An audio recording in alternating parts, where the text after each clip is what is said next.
Welcome to the Great Man Within podcast. Every episode is designed to help you discover and live the great man within you. You guys know by now that I'm pretty much a personal development junkie. Give me a good morning routine. I'll sink my teeth into an evening routine. I'll do meditation. I'll do breath work. Give me some cold showers. I'll do all of it. But the one Achilles heel I've had over these last number of years has been journaling. Journaling has never been a thing I could find my flow with. I've had fits and starts with it. And I know that many of you guys have felt the same way. So I thought this episode of Journaling for Those Who Disdain Journaling would be fitting.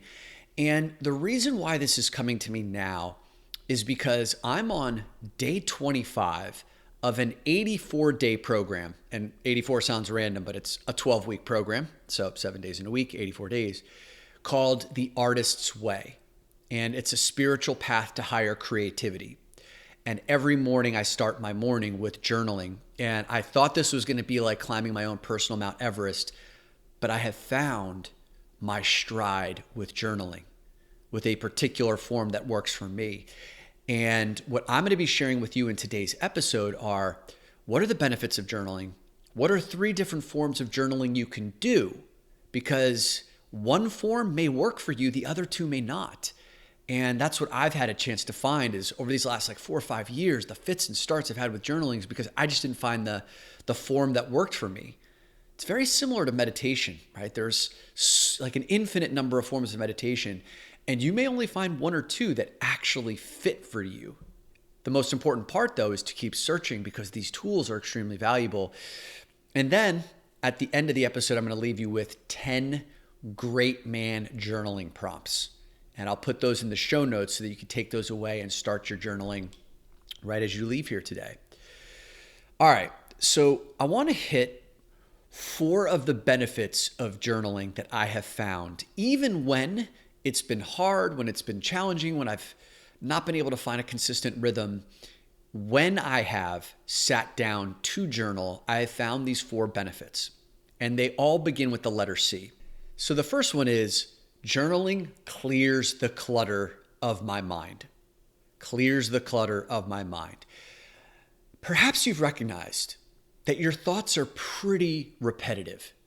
You wake up every day, seems to be that 80 to 90% of your thoughts are pretty much similar. Same kind of worries, same kind of anxieties. And Dr. Joe Dispenza, who's written a number of books that I've referenced on this podcast before, also studies neuroscience, has said that up to 90% of our thoughts are the same as the day before, which means your mind is a pretty freaking boring place to be. And one of the parts of this Artist's Way program that I'm doing, the spiritual path to higher creativity, is they say that journaling helps you to clear the clutter of your mind because it's like a vacuum cleaner for all of those repetitive thoughts, all of those repetitive fears and worries that are clogging up the creative pathways. So over these last 25 days, as I've been consistent with my journaling every morning, and I'll tell you what that looks like a little bit later on, I have found an enormous amount of new space in my mind because I finally have a place to dump all of the crap. And I found this personally more effective than meditation for me, where I get to witness these repetitive thoughts, but they don't actually ever leave. They just kind of stay floating around in my mind. And then every single day I'm confronted with the same garbage. The morning pages, the journaling that I've been doing every day has cleared that clutter to make space for new ideas, new creativity, and I find an opening. So the first benefit is clearing the clutter. The second benefit is captures. So captures my important insights. I have some good ideas. I capture some insights about what I'm afraid of and what is standing in my path to higher creativity, or what's standing in my path to finding romance in my life, or what's standing in my path to reaching more men. When I'm thinking about those thoughts, oftentimes they can come through me and they can leave me. I can forget them later. Journaling helps me to capture that, and I can revisit it at a future point. The third benefit is creativity. And I think I just spoke about this with the fact that clearing the clutter is the pathway to creativity. If I'm having repetitive thoughts over and over and over again, It's a block for me to bring novel, new, insightful, and innovative ideas. Journaling helps me to spark my creativity. And the fourth and final is that it provides clarity.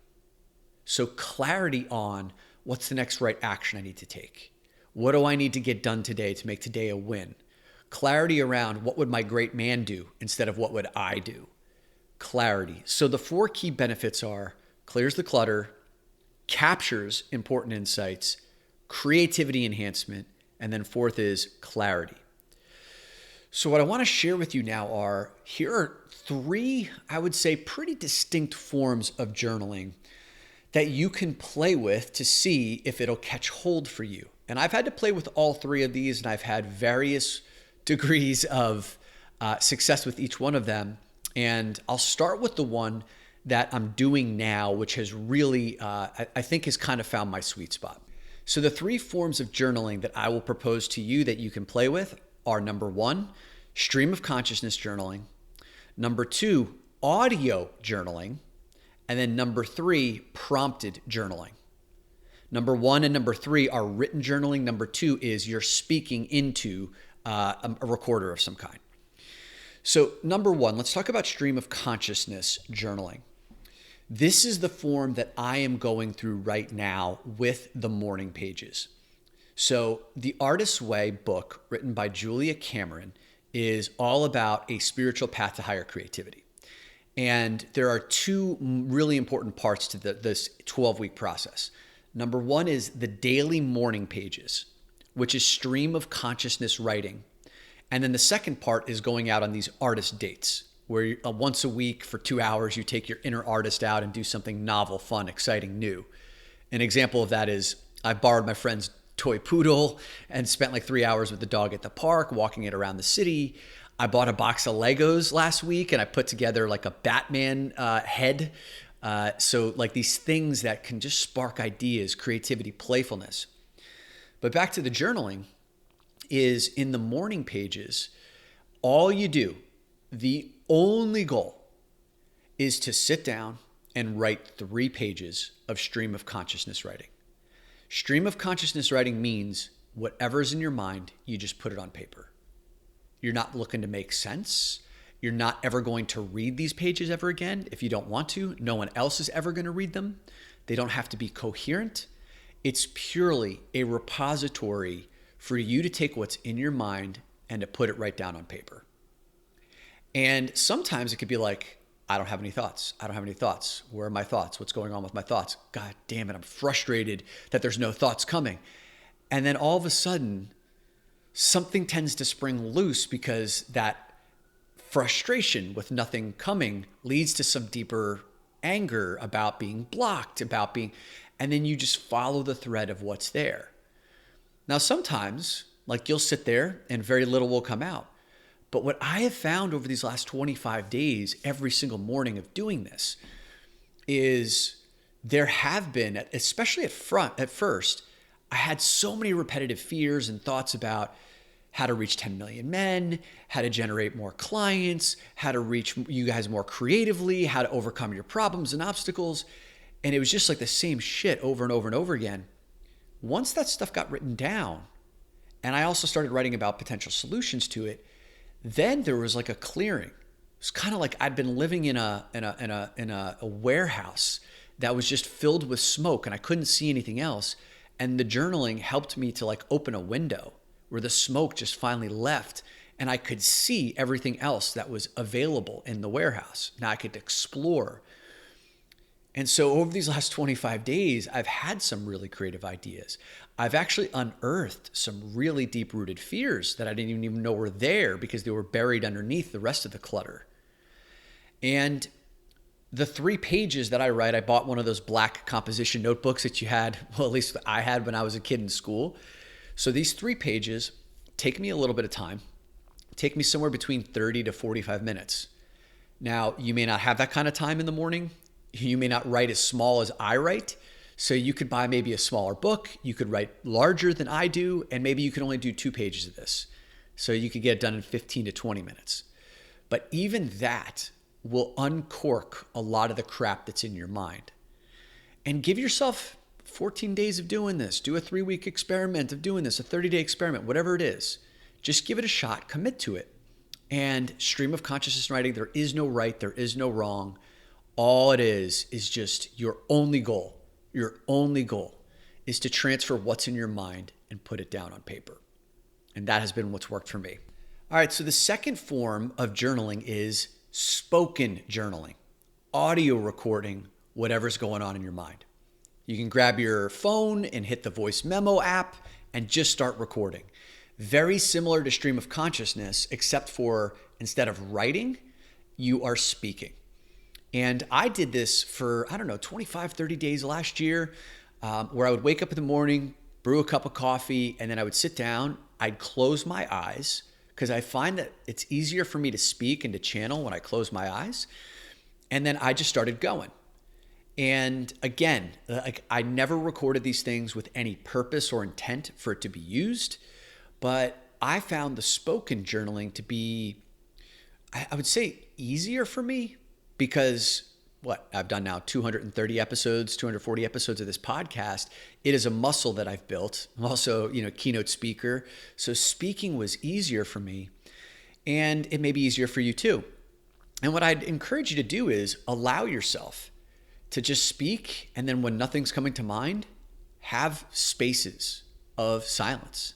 Have the gaps. Feel into what's coming up for you. If you can't find words and that's becoming frustrating, then speak about your frustration. Express the anger that you've had no other forum to express it in.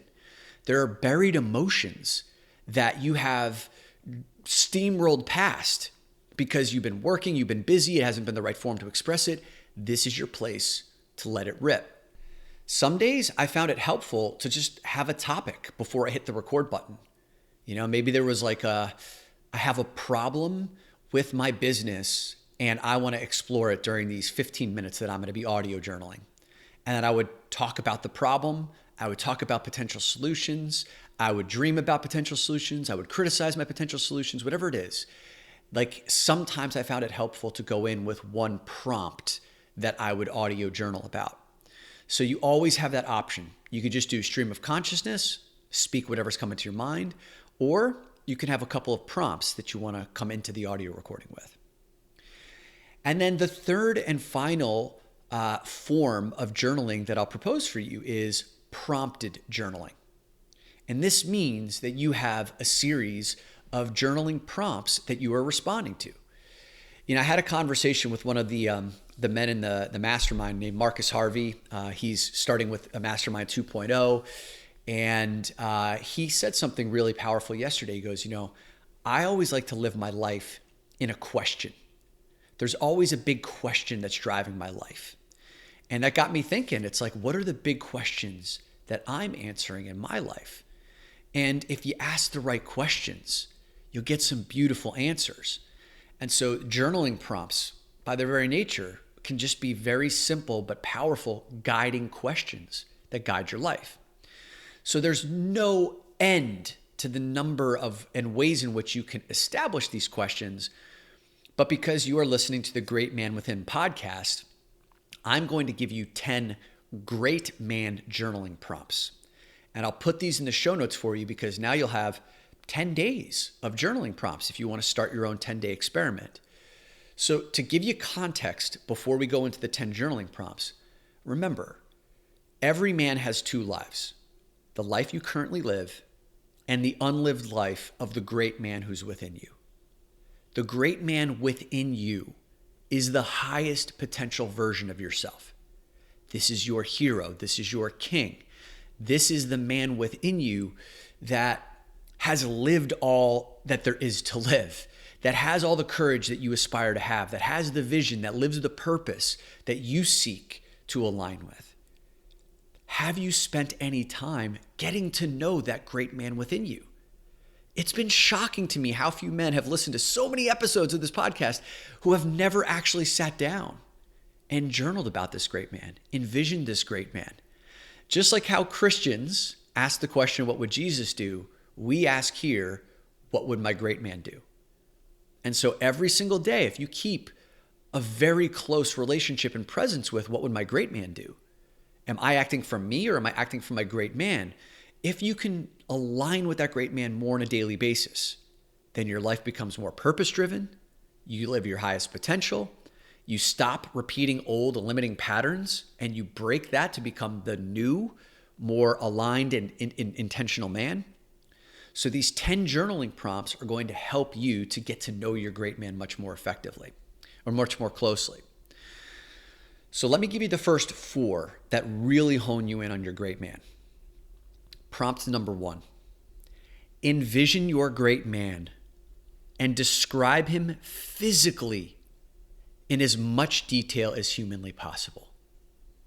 Envision your great man and describe him with as much physical detail as possible.